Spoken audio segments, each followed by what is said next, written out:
Europe is way ahead in the cutting edge of comprehensive sexuality education. And you'll be shocked, Rinku. You have a 3-year-old sitting with a counselor, where the counselor is telling this 3-year-old toddler who can barely speak, right? Telling him to touch himself in his private parts and asks him, do you feel good when you touch that? So if you add all these dots, right? On one side, you're sexualizing Hindu girls. On the other side, you're saying Raising the Hindu age of girls marriage. cannot marry. On the third side, you can say, by chance, if all the sexualization leads to some pregnancy and you don't know about it for 6 months, Abortion is the way. they have this monument Okay. in Westminster Abbey, okay, honoring Andrew Bell Oh, to come okay. up with the Madras Monitorial system. Now, meanwhile, there's a guy called Lancaster who's a Quaker who steals this idea from Bell. So there's a second digestion. So once we've taken, and then this guy, and then they both have a fight because Lancaster is similar. He also calls it the Joseph Lancaster monitorial system, and they both fight, and then that's where it comes out that it's actually the Madras monitorial system, which came from India.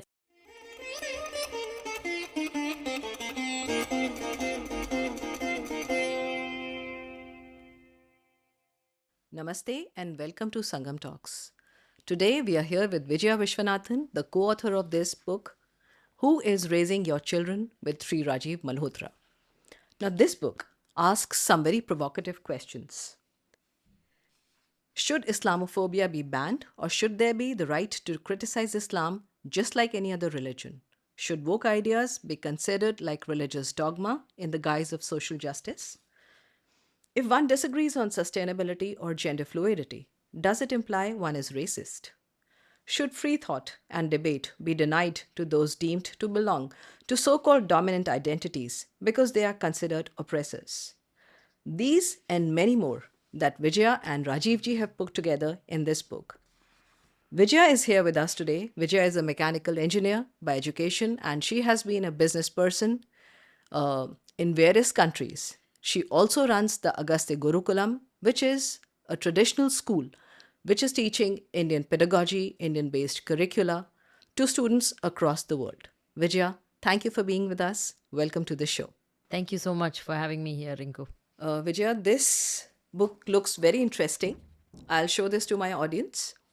This is Who is Raising Your Children? Now, this is a very provocative title, Vijaya.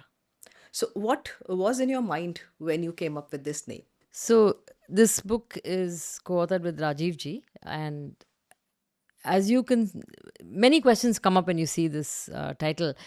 The cover itself yeah. is very provocative. The cover is a provocative. huge snake with children entering inside. Yeah. So we took it from the Bhagavata Purana, the story of Agahasura, where the children of Vrindavan are misled into this cave because Kamsa sends Agahasura to capture the kids of Vrindavan and kill them, hoping he would kill Krishna as well.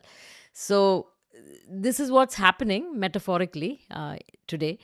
We see that the education that many people, aspirational people of India all over, trying to give their children a better education. If not, they didn't have these same opportunities. So they are aspirational. They want their children to be educated. And they send them to schools, private, public, government, whatever. And only to find out that they haven't yet found out, but the systems are being laid for things that are really very scary for India's future. So who is educating the children? What is the content? What are they? Who is being educated? The person being educated? What are they being educated for? So these are sort of fundamental questions we need to ask. All right. So you have begun this nearly 430 pages book with Emerging World, and you call it Disorder. So what is this emerging world order? Is it a conspiracy theory? Is it a reality? What is it? Okay. So most of the information we have is publicly available information, and that's why we have huge endnotes giving details of where we get, what the sources of our input is. Now, the way the world is being reimagined by many globalists, if you will. Globalists are a cabal of very rich people, very powerful people who want a new world order.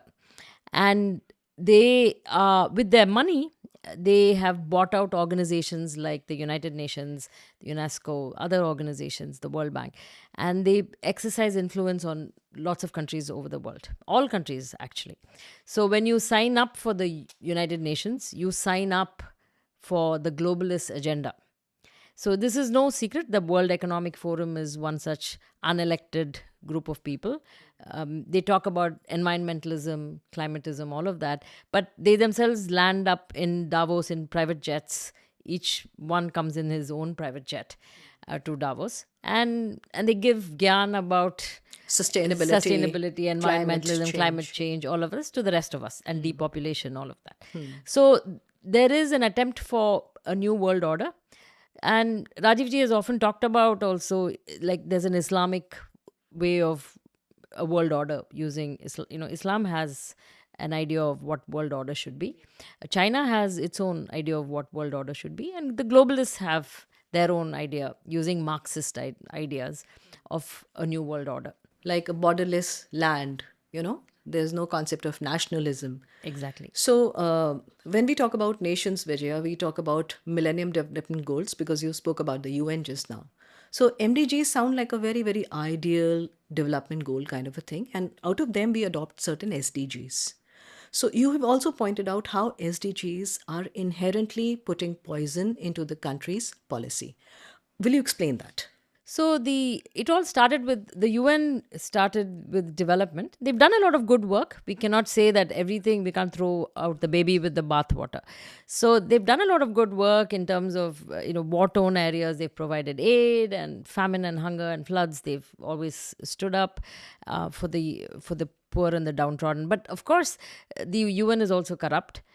In fact, President Trump recently announced that he was pulling out of the WHO.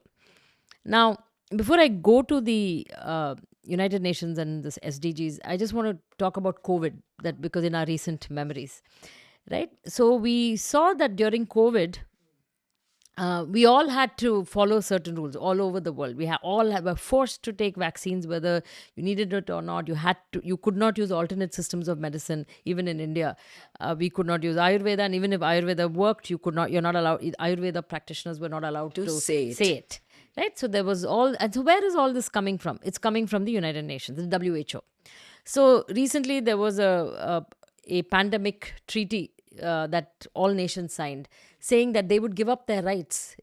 During a next pandemic, they would give up their sovereign rights to the WHO, and the WHO would essentially be running the show if there is a pandemic. Like an emergency that was declared. Exactly. In the decade of 70s. Yeah. So which is a danger. India just signed up. Nobody even discussed it. Nobody debated it. But whereas in America, they debated it. They said, we don't want to lose our sovereign powers. We don't want WHO to tell us that there should be lockdowns, or you should wear masks, or shut down people who question whether there is a lab leak theory. And all these things happened.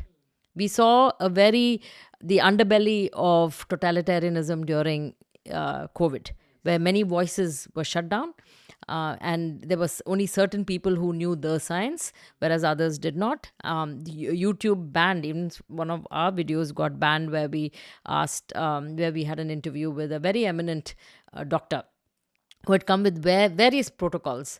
But then when he came up with a cocktail protocol for COVID, his video he was made a pariah. His video was cancelled. So these kinds of things happened during COVID. There's a heavy-handedness. And so many in America say, no, we don't want to be part of the WHO, especially the Republicans, because they pay the WHO so much, and they don't want the WHO.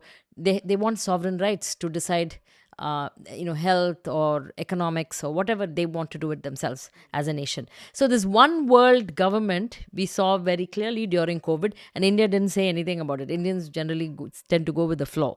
But even in India, I know very poor people who did not want to take the vaccine. They were forced to take the vaccine because their rations were not, you could not get your ration with your ration card. You could not travel without a vaccination card. You could not travel. All these sort of restrictions happened, and so this is what China looks like. So if you don't behave, there's a social credit system, and if you don't behave, you'll be reprimanded. So this is what we saw a glimpse of, and the United Nations loves that. Now, getting to your question of sustainability, so the UN started off with development, And that was good. They wanted to alleviate poverty. But what over time, this climate crisis became a big thing. Yes, there are environmental issues and we all need to take care of the earth. But this climatism became more of a political agenda. So the UN has something called the Sustainable Development Goals, around 17 Sustainable Development Goals and over 170 or so, Which we have adopted for a country. which all countries have signed Adopted. up. Yeah. But in there, it says it should go according to the laws of your country.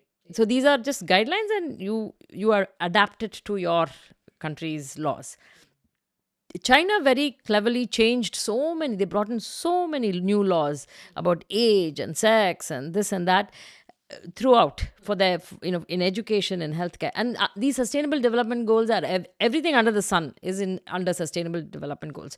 Sex education is under, you'll wonder what has sex education to do with sustainability, but it does. It has social justice too. Social justice to it. So all these Marxist ideas are all cleverly embedded. So the devil is always in the details. Yes. So you have to read it carefully. So when India signed up, we have no model for three sustainable development goals. 3 and 4 are health and education, and through which a lot of these ideas come in. And we have no counter to all of this. We have no counter to our version of diversity. Although, if you look back at our civilizations past, and you're a scholar, I need not tell you, we have enough ideas on diversity and inclusion and those kinds of environmentalism. It's a very different, dharmic drishti is a very different drishti. But we haven't come up with our response. So what we have ended up doing is to accept a package from the West as is, and trying to put it into our school system. So this is where we compare China with India, and how both countries have responded to these mandates of I wanted to SDGs. bring this question later, Vijay, but since you're comparing India with China, let's take up this issue of, where you have compared Jharkhand with a small province in China called Gansu. Now, how different the implementation of SDGs is there, and how the different, NGOs are assisting the government in implementing those policies. Can you quickly shed light on that? And then we'll come to NEP also. Okay, so the Jharkhand is a very sad situation, because for the past 14-15 years, the people of Jharkhand have been taken for a royal ride. There's a tribal area. The government is very unsteady and very corrupt. And so what has happened is the AIDS program has been repurposed to bring in comprehensive sexuality education. Now, before I get into I have to explain what comprehensive sexuality education is. Now, within education, the UN wants something called comprehensive sexuality education. Like, on the face of it, Vijaya, it sounds very innocuous. Comprehensive sexuality education, I, as an educator, would tell you about your body's development, its growth, and also, how to have a safe and good life later on. So what is so devious about this? Okay, so there is sex education, the old-fashioned way, which talks about prevention of unwanted pregnancies, sexually transmitted diseases, sexual abuse, sexual violence, Dangers of promiscuity. dangers of promiscuity, how to keep yourself, sexual hygiene. So these are topics that most parents would say, yes, my child should know. We don't want our child to have an abortion or get pregnant or get into trouble and have some sexually transmitted disease that we can't get rid of. Most parents would agree. Now, what makes sex education comprehensive, according to the United Nations, the WHO and the UNESCO, is that you add a dose of sex positivity. So when you do that, what happens is they minimize the sexual risks and sexually transmitted diseases. All of this they minimize. They treat abortions very casually. It's like, go ahead and, by the way, if you do get pregnant, there are ways of dealing with it. So that's sort of the attitude. That's the stance. Now, with sex positivity, also you can counter and say, what is wrong in viewing sex in a positive way? And yes, as a mother of 2 boys, I think they should look at sex positively. I have nothing against it. But again, the devil is in the details, because they, first of all, start sex education really early. Right? Masturbation is a huge part of this. They encourage small children to masturbate. And this is in the curriculum that's been put, this is in the policy that's been applied in Jharkhand that we're talking So about. in Jharkhand, they got comprehensive. So they have CSE, comprehensive sexuality education. In other places in India, and that's why we brought this book out. The full-fledged CSE is not out there, but the groundwork is being laid, right? And So how are they doing this, Vijay? okay, so the groundwork is being laid by having AI bots to teach children, having digital platforms to bypass parents and teachers. So so the steps are coming, and there's a constant pressure to stick to the ITGSE guidelines on sex education, which are the UNESCO's guidelines. All right. So when you go into these UNESCO guidelines, you find that there is this push for these kinds of practices. In fact, Europe is way ahead in the cutting edge of comprehensive sexuality education. And you'll be shocked, Rinku. You have a 3-year-old sitting with a counselor, where the counselor is telling this 3-year-old toddler who can barely speak, right? Telling him to touch himself in his private parts and asks him, do you feel good when you touch that? So they're encouraging this sort Sexualizing of their the children. So comprehensive sexuality education is like essentially sexualizing education. Yeah, it has nothing to do with safe sex. It's just the opposite, in fact. In fact, there's an AIDS for kids with HIV starting from age 10. There is a guide, and there's FAQs, questions, and there they say, if your youth with HIV, and you don't feel like telling your partner that you are HIV positive, You don't feel like telling. you don't have to. It's okay. All right. Okay. So you can go ahead and infect the other person, but just go have a good time. Okay. So while on the one hand they're talking about consent, they're also talking about lying and encouraging it. Because it's all about sex positive. It's all about going after your sexual feelings, desires, erotic sexual experiences, pornography, using pornography in your sexual. In fact, one of the things to prevent pregnancy, the manuals basically say that you can try these alternate sexual acts, which are pleasurable, extremely pleasurable, and won't get you pregnant. All right. So experiment on your body. Not only, no. This is, with your partner. So you don't have to have alternate regular kinds of- intercourse, but you can have anal sex, this sex, that sex, all of that. So these are all taught to children. And there are how-to manuals on all of this. Right? Planned Parenthood, which is the international organization, which also has the Family Planning Association of India is their affiliate here. They have affiliates also who design these books, and that's why this was a big uproar in America, because parents said, my 10-12-year-old is reading this book, and they would point out to the school board, say these are pornographic material. It's like how-to guide on sexual acts, and which because of obscenity laws, it could not be aired. And so parents are saying, but why can't it be aired? Because this is what my 10-year-old is reading in class from the library, and this should be removed.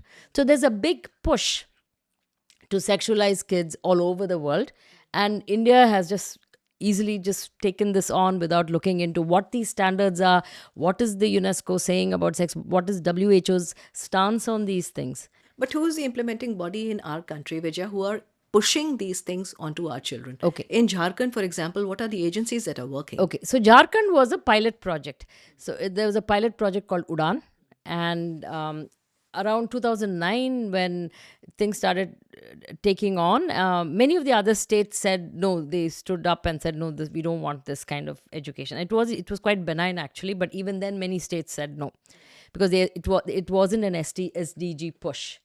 Okay, today that's a different story, because all the states are also supposed to be SDG compliant. So all the UDAN has taken flight and gone to Gujarat, Rajasthan, and all those kinds of states as well. Now, what happened in Jharkhand was the UNESCO, the many foreign NGOs had a free hand. And of course, you had an ex-IAS officer who was running an NGO called C3, I think Center for Catalyzing Change or something like that. And so they worked very closely with the government. The government took some of the health funds and put it towards comprehensive sexuality education. And they ran this massive project. Now, over there is a Hewlett-Packard Foundation, which is, the Hewlett-Packard, the printer, the company, right? They have a foundation and they funded this in a big way because they're all again looking for depopulation. They want people to have young people to have sex, not get married, and make them transgender. So comprehensive sexuality education essentially has three parts.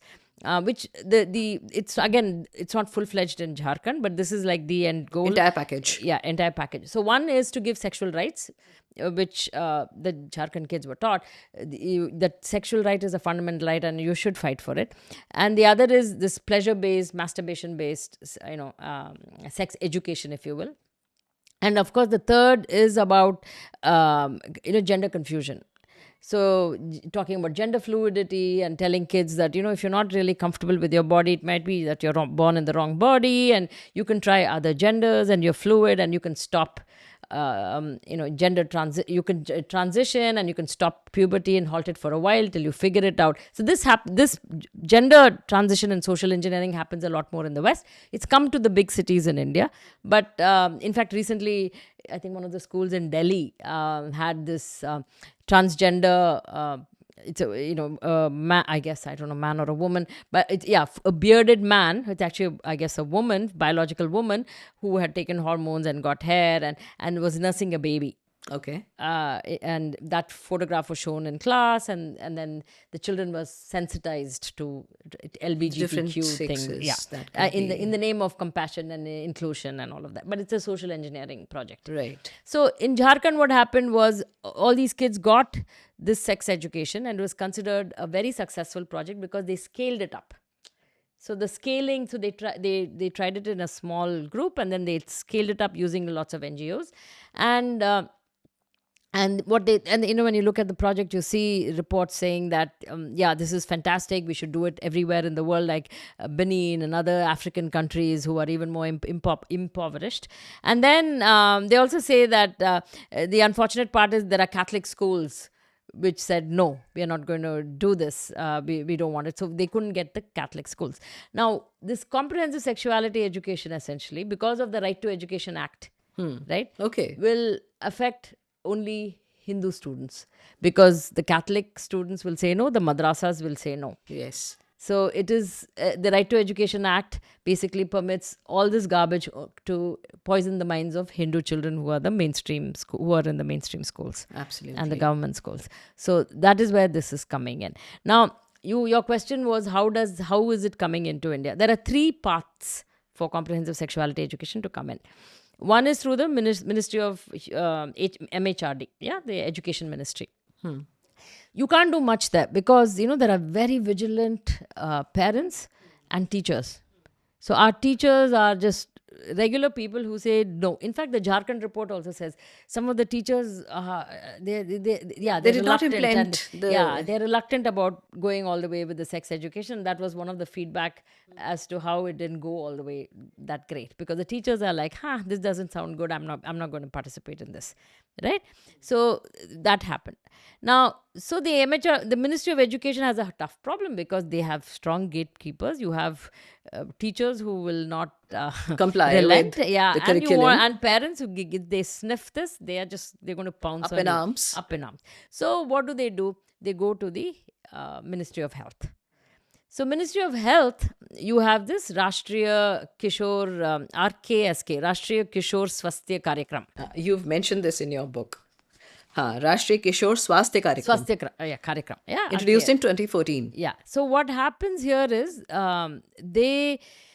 it's about, youth health. And again, it all comes in very nice terms, like comprehensive sexuality education, something that's more comprehensive. You're getting something more. Similarly, Rashtriya Kishore and Swasthya. And targeting the youth and then encouraging health. Yeah. So they have something called, so what the NGOs have figured out is that you can have peers to educate other peers. And this is a very well-known thing. Even in, towards the end, we talk about, the monitorial system of education. So peers teaching, in fact, very effective. In fact, I saw an interview of the Indian Math Olympiad team. Okay. So they've been winning a lot of medals recently in the World Math Olympiad. And the IIT professors, there were 2 IIT professors who were guiding these youngsters.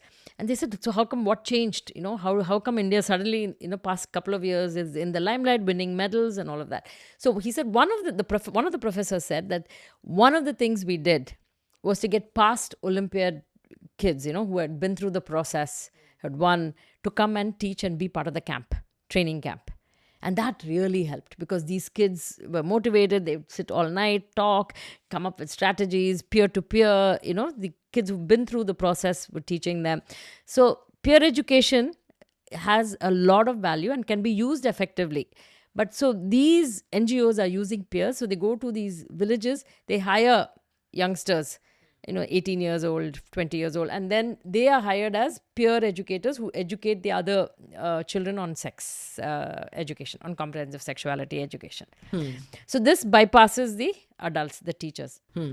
They also use platforms, right? And they have something, the UNFPA has funded a bot called Sneh AI. So again, nice term, right? You can't ask your mother, but here is a loving bot which you can, whom you can ask all kinds of questions related to sex, and the bot answers. So again, you're bypassing parents, and you can answer. And then they have adolescent clinics, and these adolescent clinics, some of it is important. You need to, dispense sanitary pads and things like that. Absolutely, I'm not taking away any, all of it, but again, the adolescent clinics offer abortions. So the idea with abortions is India has over 2015 data, 1.6 crore abortions a year. In 2015. And now it's only must have gone higher. So this casual attitude towards abortion, from a civilizational angle, right?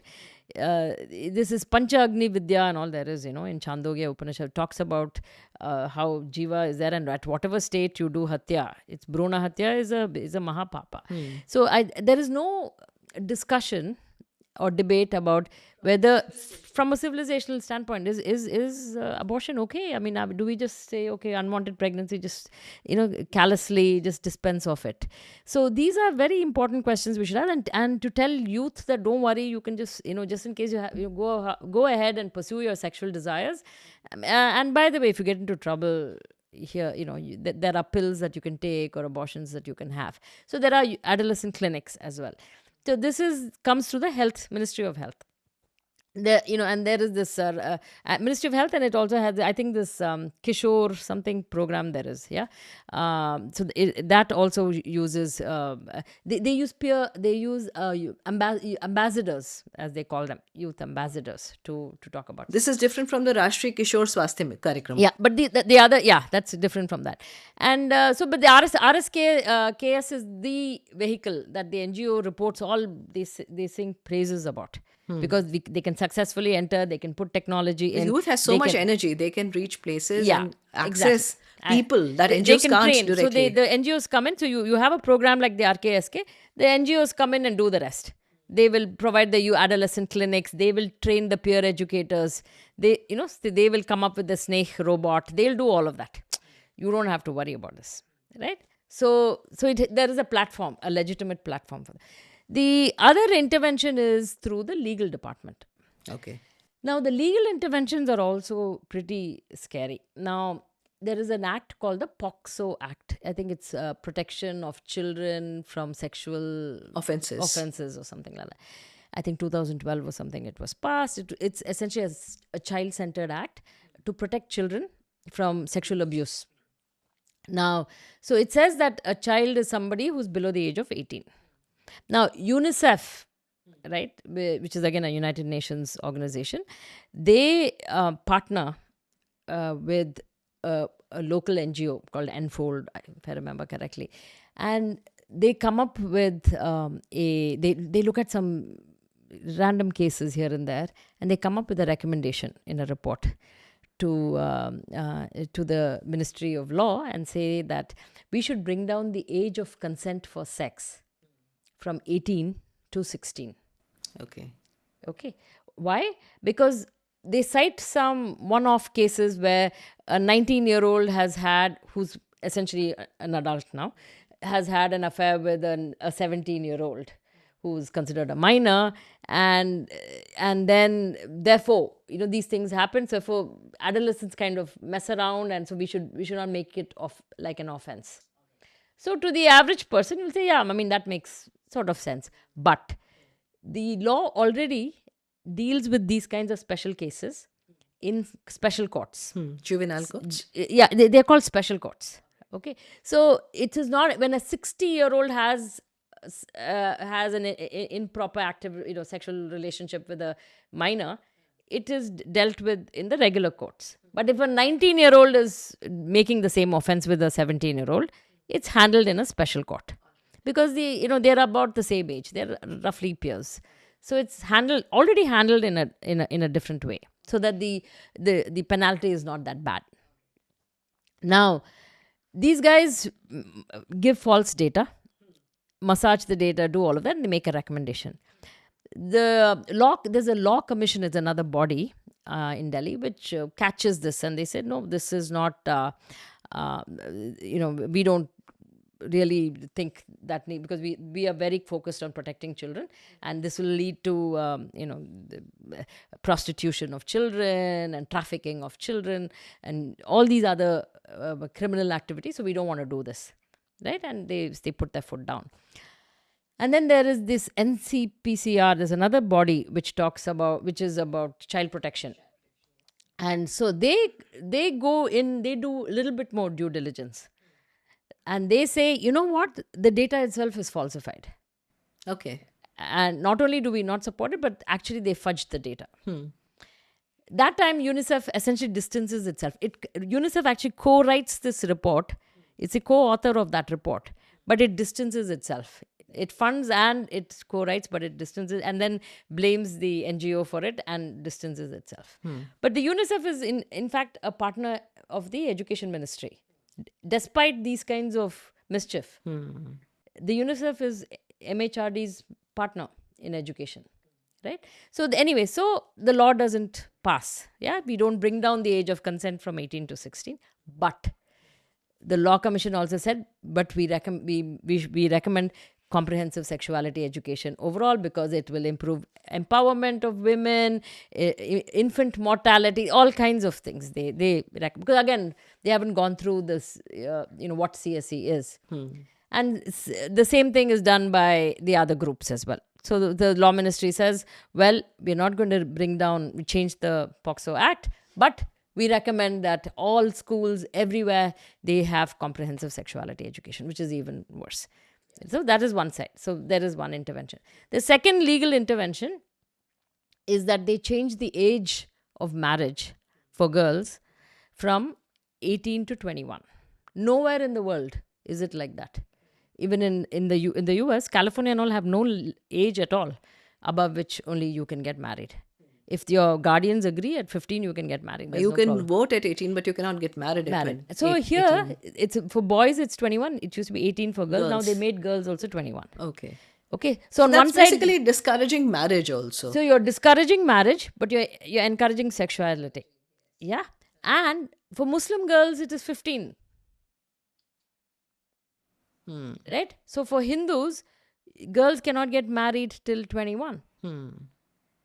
So they'll be forced into these kind of relationships just because the law is... You're feeding them pornography, you're feeding them... Encouraging all that. Asking them to pursue desires, all of that. In the name of women's empowerment, then infant mortality. These are the words they use. Child retention in school, retention of girls in school. You've mentioned the case of Rajasthan, where this kind of education was pushed, ostensibly to retain girls in school. Right. And so that they know. And they cheat. And then they bait and they switch. So the third legal intervention, right, is the gestation for abortion. Yeah, the gestation term. Yeah. So it used to be 20 weeks. It's moved to 24. So it used to be above 20 weeks of gestation, you cannot have an abortion because the child is becoming viable. Now, 24 weeks, the child is actually viable. If you take the fetus, it can live outside. And now we have, there is a MTP, some act like that. They've increased that. All right. So you can have later and later term abortions. when the child is actually, viable. So if you add all these dots, right, on one side you're sexualizing Hindu girls, on the other side you're saying Hindu girls cannot marry, on the third side you can say by chance if all the sexualization leads to some pregnancy and you don't know about it for 6 months, Abortion is the way. abortion is easy, don't worry about it. Not even not at 20 weeks, then 24 is also 24, okay. yeah, in the second trimester. So when you're talking about children, Vijaya, the most important thing is education. You've spoken about, what is this? SEL, social and emotional learning. Yeah. Which is a very, very, it's a dark hole. So going back to the SDGs where we started. So the United Nations has 4 different programs that so-called make you SDG compliant. So by 2030, if you did all these things and they constantly measure you on a dashboard, that we will be a sustainable planet and all of that. Okay. Now, within education, there are 4 programs. So one is this comprehensive sexuality education, which we've talked about, the sexualizing education. The second is something called global citizenship education, where you're taught that we are all, and our ministers will all go around and say, oh, Vasudhaiva Kutumbakam and all of that. But you have to think through a little bit more as to what exactly global citizenship education means. So, like you mentioned in the beginning of our conversations, this open idea to migrants, legal or illegal. The United Nations statements are always that migrants always enrich the economy and the economy goes up because you have more labor and all of that. They don't say if it's legal, legal. They are a drain on resources also. Yeah. So, and that's why Trump is throwing everybody out. These are the reasons why Trump is getting out of the WHO, the United Nations. They're going to cut drastic funding from, all these UN organizations because they're so corrupt. So a child is then given this choice of, okay, tomorrow Rohingya Muslims are coming in, they are taught through global citizenship education that you should show compassion and it's fine to have migrants enrich your culture. Yeah. So that is a global citizenship. And China has a whole different view of global citizenship. The Belt and Road Initiative is their global citizenship education. Okay. How you go conquer the world. They're very, very clear about how their version of worldview, of what global citizenship is all about. The Chinese, the Confucian ideas, those kind, they train. And during their global citizenship education, they train their children on World Trade Organization's laws and trade and what are the tariffs. And these are the issues that they train their children on. So they're going out and be successful in the world. Absolutely. So it's called global citizenship consciousness, where you're good with all the cultures and you're batting for your own team.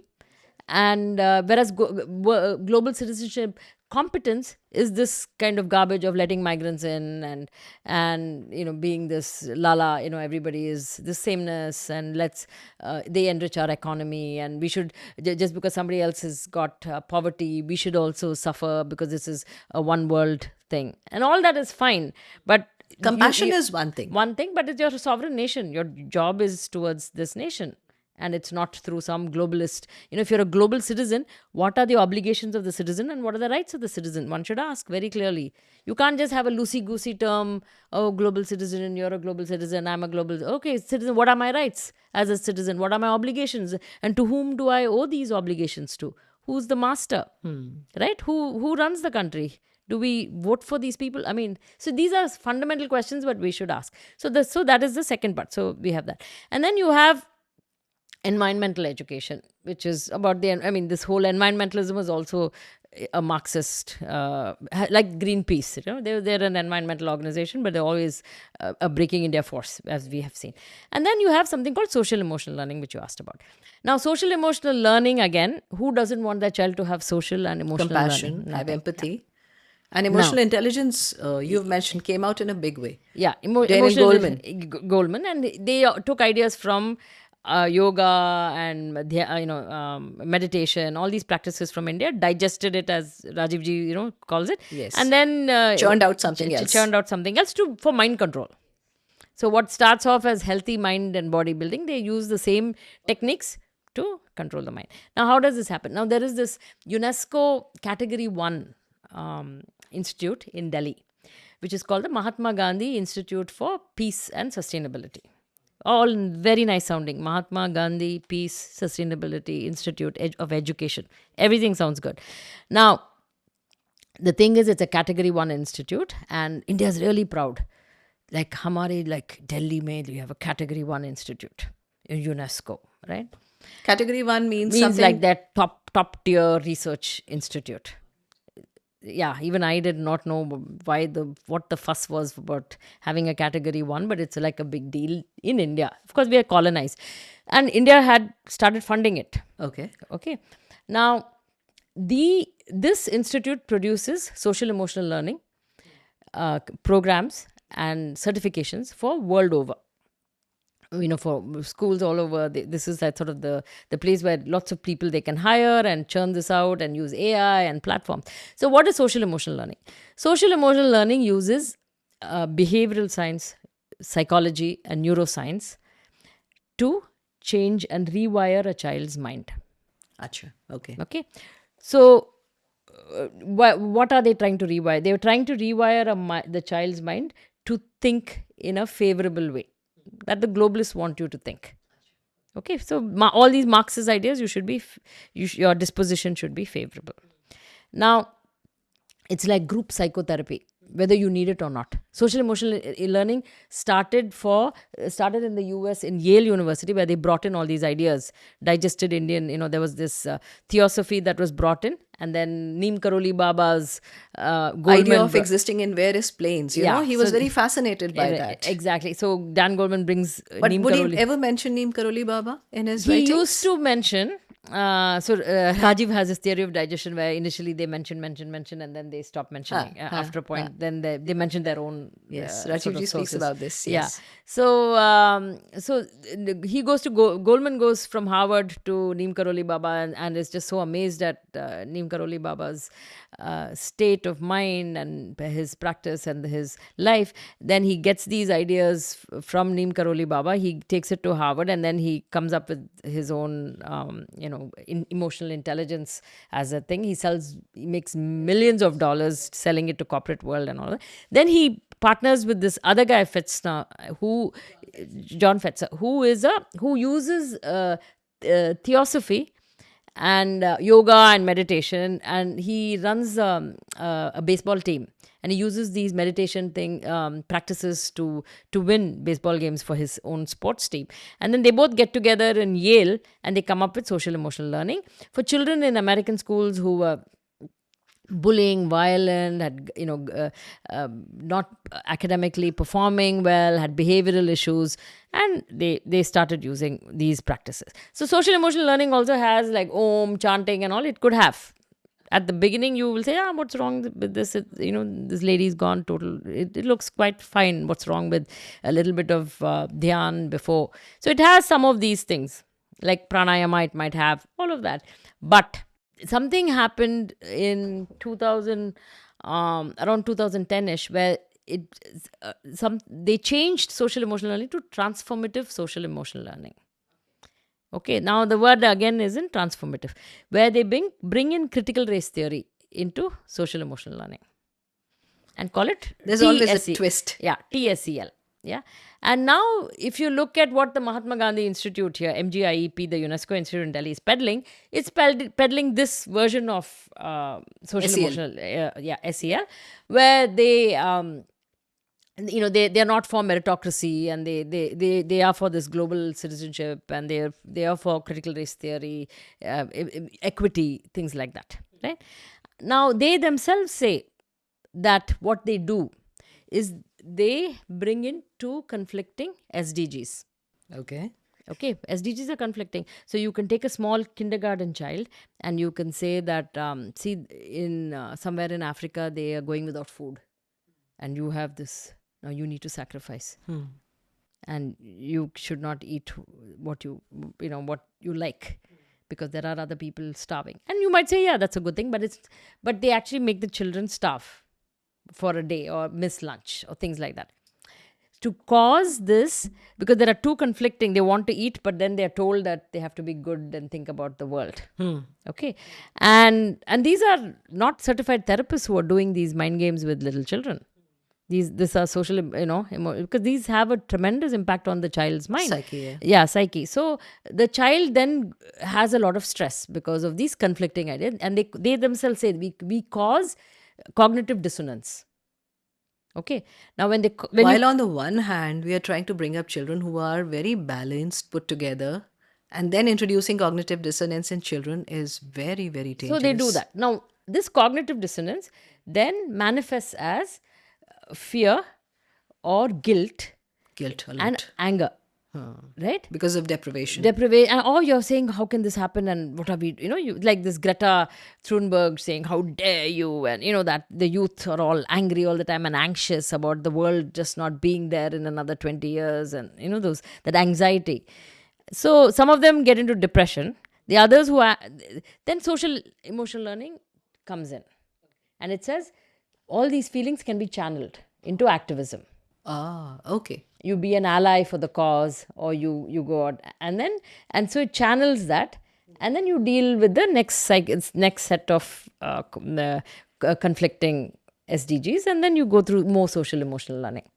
Okay. This is they say this themselves, and we rewire the brain of children. Now, while this rewiring of brain happens, a lot of data is collected on the kids. Tremendous amount of data.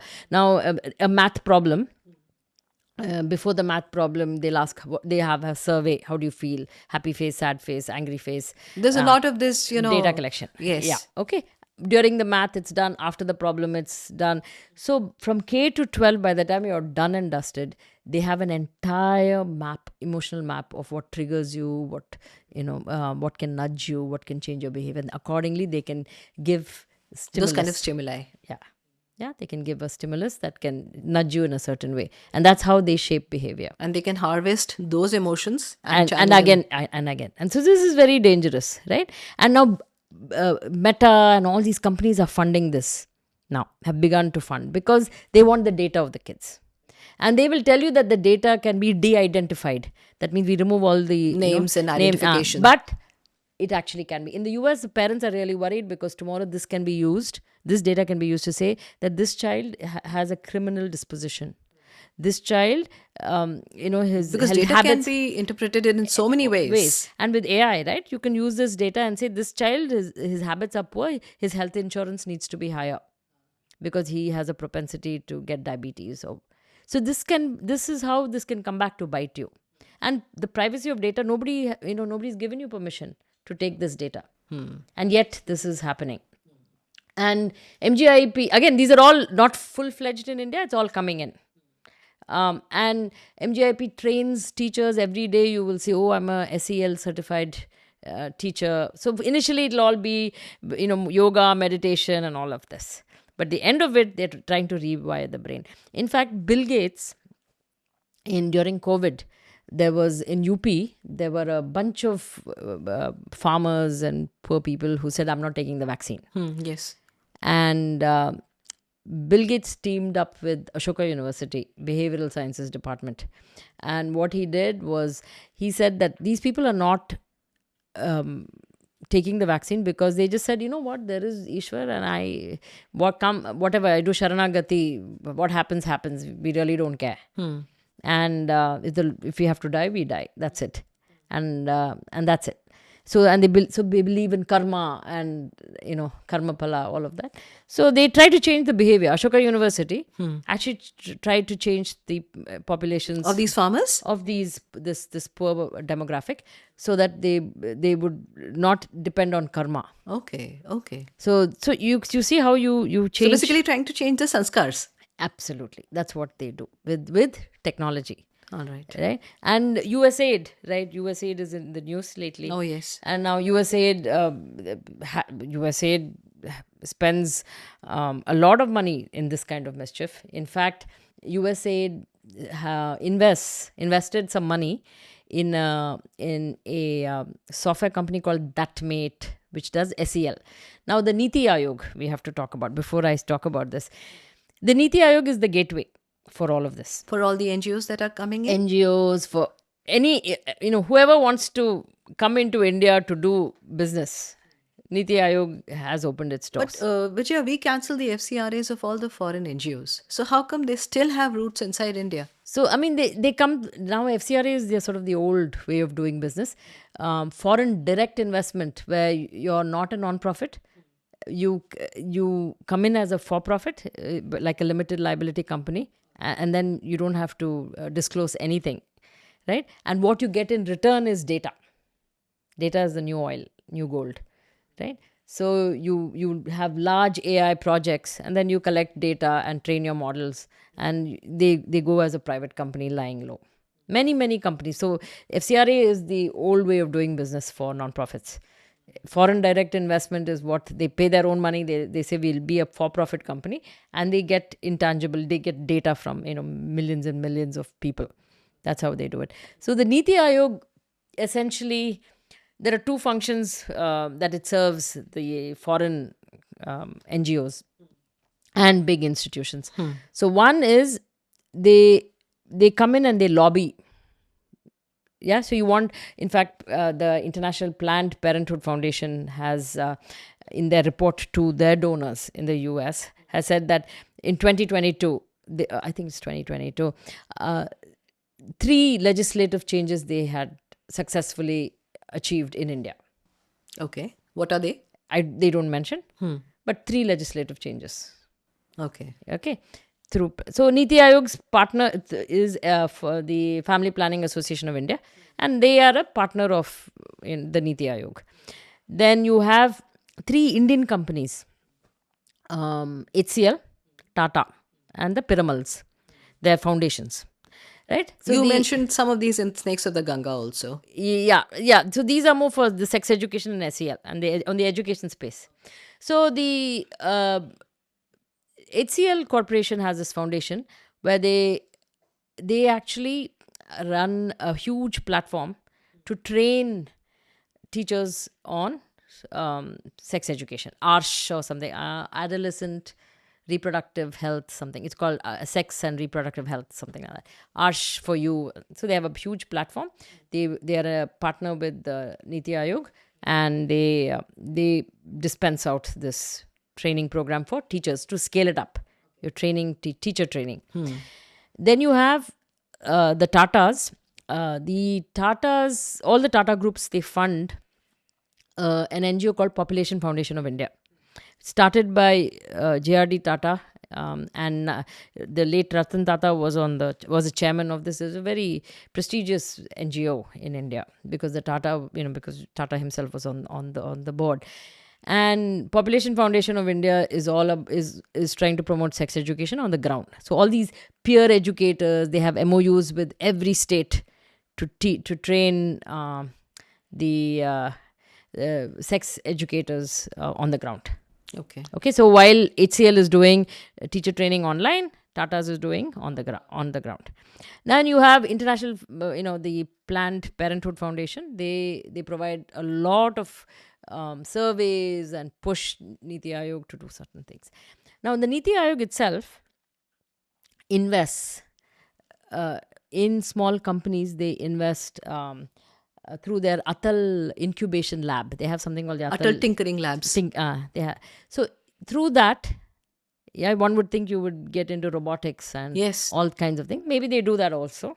But there is a lot of mischief where they have invested in 2 startups. One for comprehensive sexuality education and one for social emotional learning.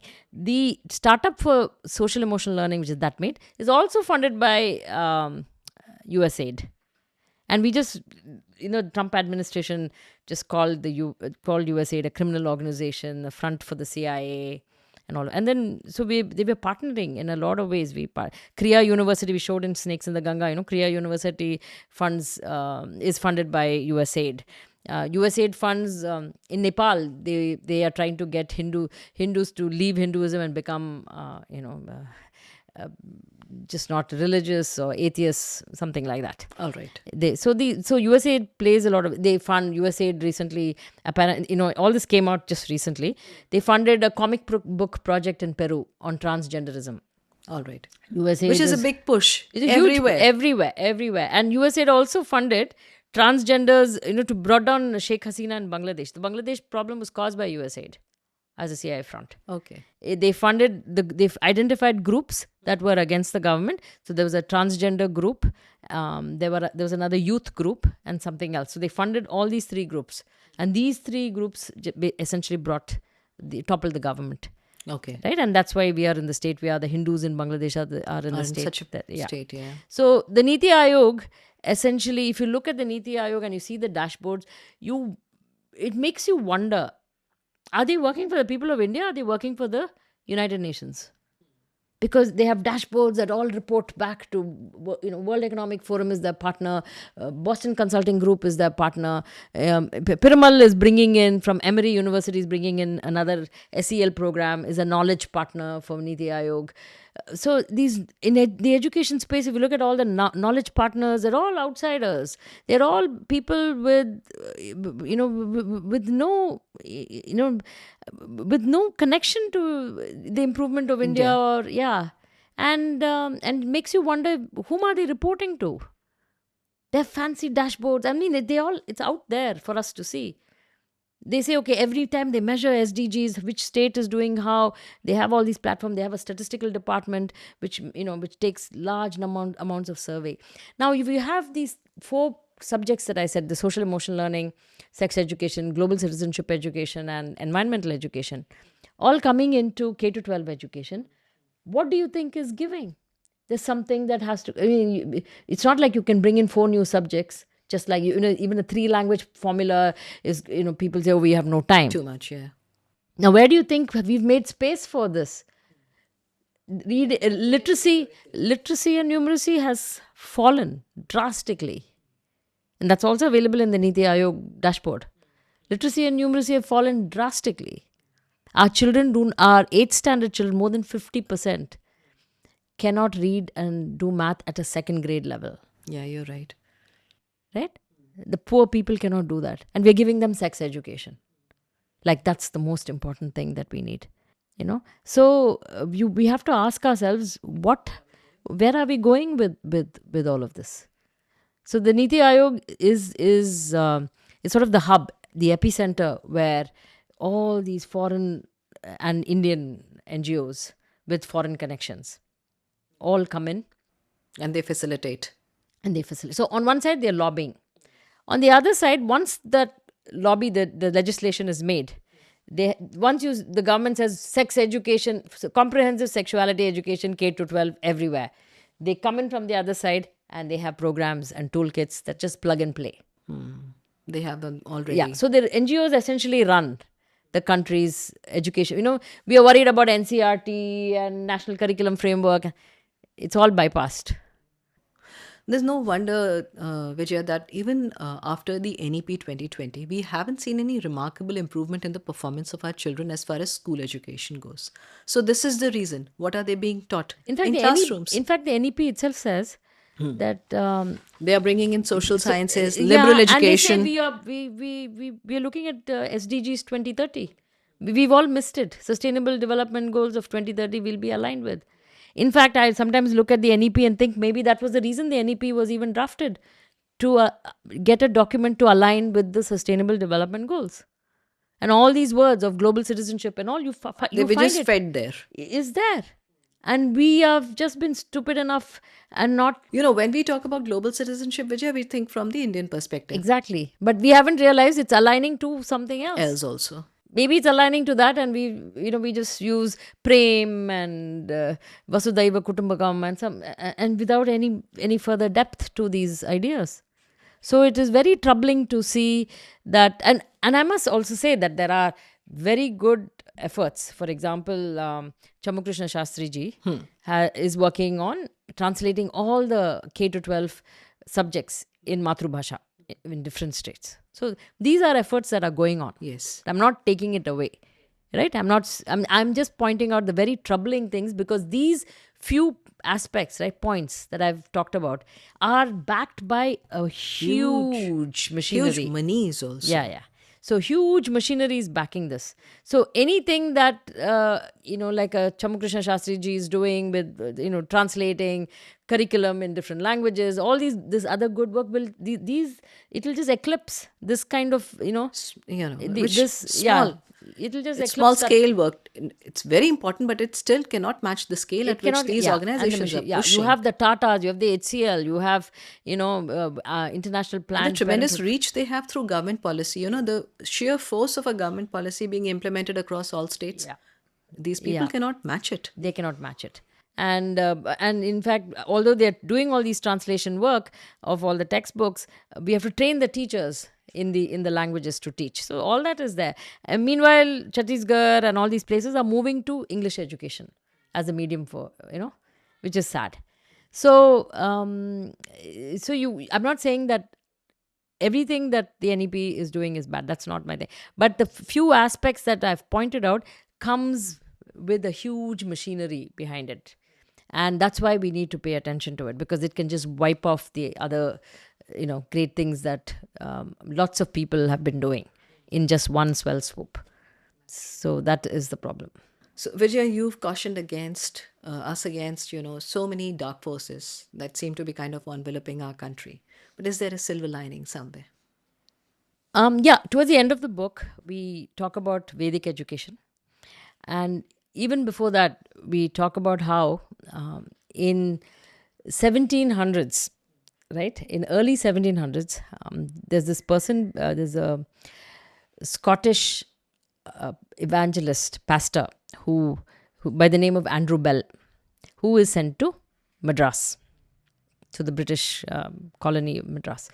Now, Madras, it is the center where a lot of these orphans of British officers and soldiers are left behind. And these officers have abandoned these children and gone back to England. And there is a Madras male asylum, which is in Egmore, Madras.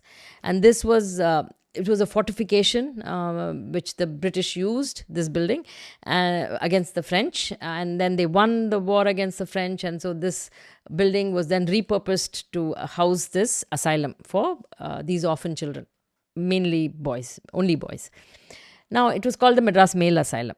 Now, this Madras Male Asylum had all these British the Anglo-Indian boys who were abandoned, and they were unruly, poorly behaved. They could not be educated, and the British wanted to do. And the numbers were increasing, and so the British wanted to do something for These children. for their children, because they were also their children. So they send this guy, Andrew Bell. Now, Andrew Bell is a pastor, and he has a stint in America, where he's a private tutor for some rich Virginia, colony farmer, some family. He was a private tutor. He finishes that stint and he goes back to Scotland, and then the British Army says, you go to Madras and you do something about this. You go give them Bible education. Okay. Maybe that'll fix them. So Andrew Bell comes to Madras and to the Egmore Madras Male Asylum, and he sees these boys and he thinks they have no hope. He just cannot manage them. The staff there is really untrained, and nobody listens to anybody. There's just chaos everywhere. And he's troubled by this. He tries to bring in some character building through Bible education. It's not going anywhere, and he's frustrated. So he's walking up and down the seashore, and he stumbles on a Malabar school. Yeah. So those days in all over India, you had these Thinnai schools where on the front portico there'll be a teacher teaching. You have a village school master teaching many kids like that. So he observes a Malabar school where the children are writing on sand, and there are there's the older kid teaching a younger kid to write, and then they wipe out and they learn to write. And it's a very calm environment. The children are quietly learning from each other, receptive, focusing. And he starts observing this daily, and then he goes further and further and starts observing many more local schools. And he figures out that most of these village schools in India, There's one village schoolmaster, and there are 200 children, and they're all educated. In fact, in the 1700s, there are German missionaries who come and who write in their journals that one thing which is amazing about India is over 95% of the people are literate and educated. Whereas in Europe, only the very rich, very elite could afford education. It was not for the masses. So anyway, so he looks at it and he starts observing these village schoolmasters, and he realizes that they use something called the monitorial system, what he calls a monitorial system, where the teacher teaches the top students, and those top students teach the ones below, and so on. And that way the entire class of 100 people are educated in small groups, right? So so he starts taking these ideas, and he starts taking these ideas of memorization, the Kantasti Karanam, all of that, right? How he sees that they learn so fast, the tables. In fact, Indian schools used to have 1/3 tables, 1/2 tables, like that, not just 1, 2, 3, 4. That fractions also they had tables. So he starts taking these ideas and starts implementing them, and voila, eureka, he goes back. He spends 10 years perfecting this system, and he calls it the Madras Monitorial system. Okay, where he has monitors in class who are children who are top, and then they teach the other kids, and then all the teachers, the kids learn, like we talked about, how they learn from peers very easily. They are all attentive. He says this system is so good that even Bible education did not build their character as much as this system did. So he says this is even better than the Bible, in fact. As far as character building is concerned, because all the children are focused, they're responsible, they're eager to please their teacher, and he got rid of all his useless assistants who could not teach, right? And these children were eager to please him, and they were teaching one another. They felt very empowered because they were also teaching, and teaching and learning, reinforced learning. So lots of things was happening, and he started meticulously documenting all of this, and he published a book on this called the Madras Monitorial System. He was taken to Europe, and so he went back home. He was a celebrity because he started implementing that in England, and then that moved to Europe, and that's where. And then he writes that this is the steam engine of education, because now the West could be educated. This is even bigger than the steam engine, because now you could educate the whole of the West to be productive people for the Industrial Revolution. Okay. Right? So he says this is even bigger than the steam engine, because this is what is going to power our economy. So the King George, they all recognize this. In fact, he has in one of the pages here, they have a monument, in Westminster Abbey for him. Acha. Yeah, right here on this page 307, right? See, they have this monument. Okay. In Westminster Abbey, okay, honoring Andrew Bell to come up with the Madras Monitorial System. Now, meanwhile, there's a guy called Lancaster who's a Quaker, who steals this idea from Bell. So there's a second digestion. So once we've taken, and then this guy, and then they both have a fight, because Lancaster is similar. He also calls it the Joseph Lancaster Monitorial System, and they both fight, and then that's where it comes out that it's actually the Madras Monitorial System, which came from India. It's actually neither of yours, but anyway, so there is a little fight that goes on. And since Lancaster cannot do it in England, he takes it to the New World in America. Okay. And the whole of New York is now Joseph Lancaster becomes a huge person in America, because now America is being educated, and whole of New York is educated, and then the New World. So these kinds of systems still exist. Yeah, there are gems like this to educate the masses that still exist in India today. They came from India and educated the world. Just not content, but pedagogy, methods of learning. Now, and so I point out I talk about the Panini Shodh Samsthanam, where I've sent my own 2 boys for Vyakaranam. So it's run by one 83-year-old Pushpa Dikshit Mataji. Yeah, 83. She has her husband who's 93 years old, whom she looks after. And at any given time, there are 40 to 50 students, starting from the age of 5 to 50 or even higher. And these people come from China, from Heidelberg, from US universities, and from local Bilaspur, from Vrindavan, from Patashalas in UP, Sagar in Madhya Pradesh, places like that, unknown places. They all come there. And when I first visited, when I dropped off my son, I used to wonder at 7 o'clock in the morning, after they all finish their daily chores of getting ready for puja, cleaning whatever they need to clean, all of that, right? Bathing, they'll be huddling in little groups, And I used to think, what are they doing early morning? Like, Mataji is doing her thing, but they're all like studying, and so I would ask Ashok, saying, what are you studying like by yourselves? He said, no, we have to study and, do revision and learn from each other and all of that. And then when I read this and I said, this is what it is. This is our monitorial system working. Because what Mataji does is, she teaches students, and those students teach the others. And then her job is to make sure everybody is progressing at a reasonable pace. So she will spot quiz, call 2 kids that have not understood and explain some things, and then send them back into their groups. And so she's all the time, keeping an eye on what's going on while running the house and running the Gurukulam. And then all of them. So she has come up with, so that is one thing, the monitorial system of how she's, running her Gurukulam. But she also has her own pedagogy of teaching Panini Vyakarana.